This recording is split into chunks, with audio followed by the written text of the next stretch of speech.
नमस्कार मित्रांनो, आजच्या नवीन ब्लॉगमध्ये तुमचं स्वागत। आजचा शनिवार, मग एकूणे बॅग भरायला सुरुवात केली। नंतर थेट बस पकडली आणि आमच्या गावी निघालो सटाण्याला। रस्त्याने खूप पाऊस पडलेला होता, सर्वांची पेरणीची तयारी चालू होती। प्रवासामध्ये सर्वच रेकॉर्ड करत होतो। आमचा एकू झोपी गेला होता। बसमध्ये एक सुंदरशी मुलगी आमच्या कॅमेऱ्यात कैद करत आम्ही पुढे निघालो। आम्ही आता सटाणा बस स्टॉपवर उतरलो आणि बाक्षी जाण्यासाठी रिक्षा पकडली। रिक्षेत आम्ही तिघंजणं बसलो आणि आम्ही आता लग्नाच्या ठिकाणी पोचल्यानंतर एकूची मस्ती चालू झाली। नंतर आमच्या फॅमिलीबरोबर 1-2 फोटो काढून घेतले।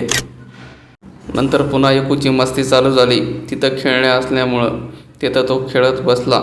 नंतर आम्ही वासोळा जाण्याचा निर्णय घेतला आणि आता आम्ही रिक्षामध्ये बसून बाय बाय टाटा करत आम्ही घरी आलो।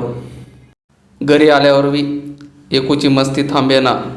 एकूने सुरुवात केली आपल्या चेहऱ्यावरती पावडर लावण्याची सुरुवात केली। मग काय मस्तीच मस्ती, खूप त्याला आनंद मिळत होता या गोष्टी करून। ही मस्ती संपल्यानंतर त्याने लगेच टी-शर्ट भला मोठा घालून आणि आम्हाला घाबरवायचा प्रयत्न चालू केला। त्या दिवशी आम्ही नाशिकला निघायचं ठरवलं, तर आम्ही 2-4 फोटो फॅमिलीसोबत काढले। मित्रांनो, व्हिडिओ आवडल्यास लाईक शेअर करायला विसरू नका। धन्यवाद, थँक्यू।